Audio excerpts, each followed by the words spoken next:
Oke guys, kali ini kita akan coba belajar bersama untuk memasak ongol-ongol ini.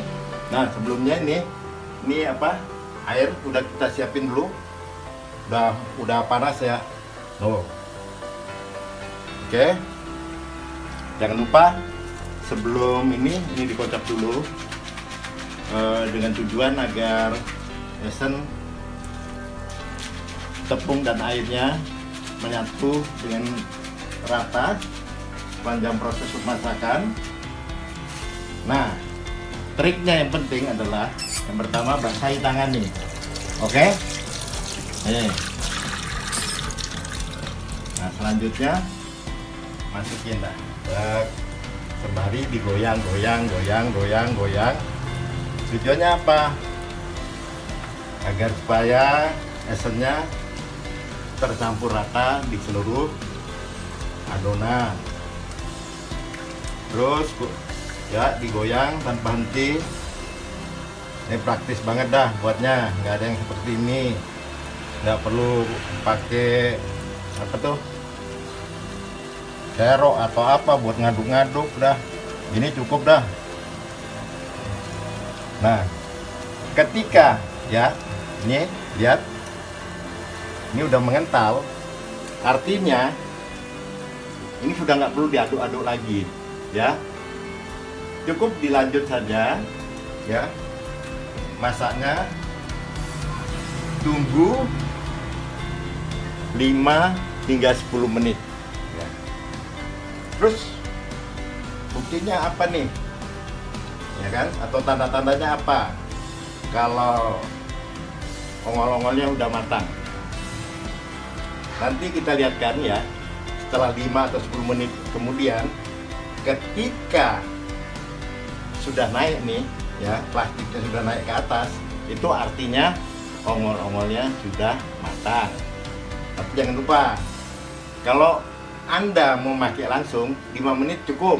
Tapi kalau mungkin besok baru mau digunakan, sebaiknya rebus hingga 30 menit ya. Jadi semakin lama direbus, ongol-ongol ini ketahanannya akan semakin baik. Buat besoknya tanpa disimpan di kulkas, teksturnya juga masih bagus, aromanya pun juga tidak turun. Oke, ntar kita tunggu ya 5 menit, break dulu. Oke, sekarang udah lebih kurang 5 menit. Coba kita lihat nih. Oke, nih ongol-ongolnya udah pada naik ke atas, artinya umpan ini sudah matang dan siap digunakan. Tapi sekali lagi seperti saya katakan, kalau Anda memancingnya masih lama ya, entah itu berapa jam kemudian atau mungkin besoknya, nah sebaiknya ini dimasak lebih lama lagi. Setelah matang, Anda bisa mengambilnya pakai ini ya, capitan, atau misalnya emergency capitan nggak ada, pakai jurus yang tadi ya kan. Nih basahin lagi nih tangan. Oke, ambil. Oke, ambil. Jadi dah, tinggal kita matikan kompor. Nah,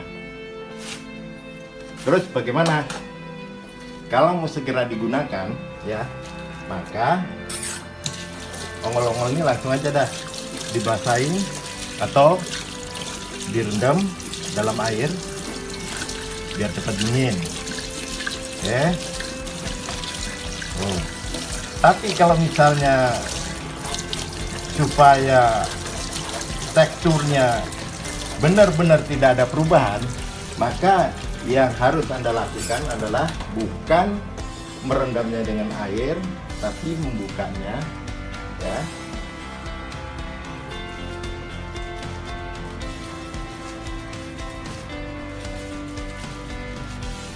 Dan biarkan sampai dingin dengan sendirinya.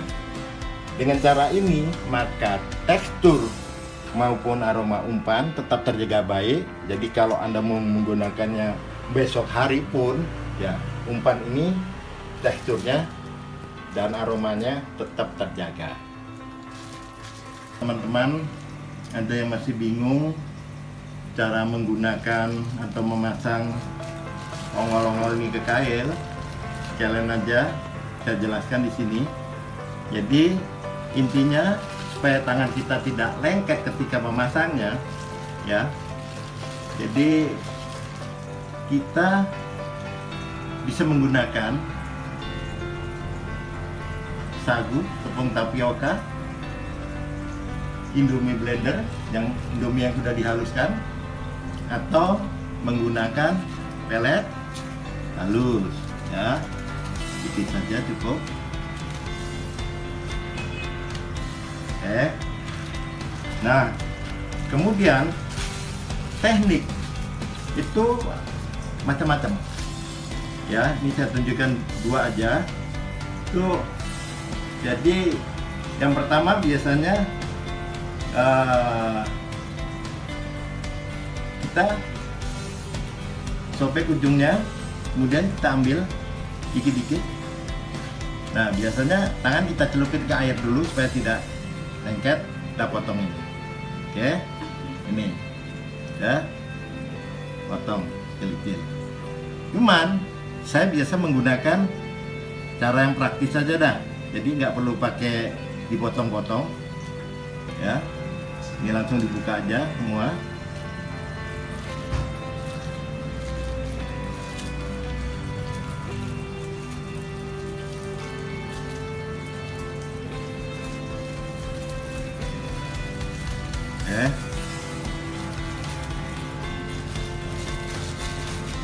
Masukin ke sini.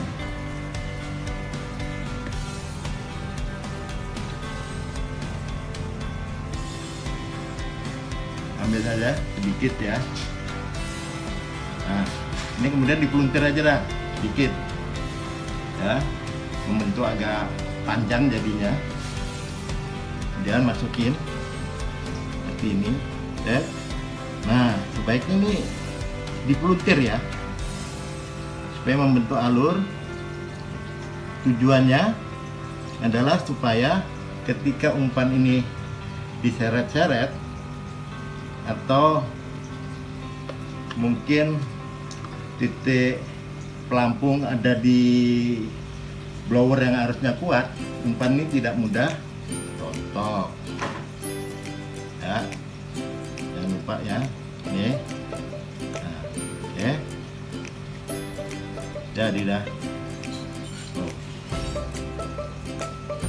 Jadi sangat mudah sekali memasangnya, tinggal butuh latihan saja.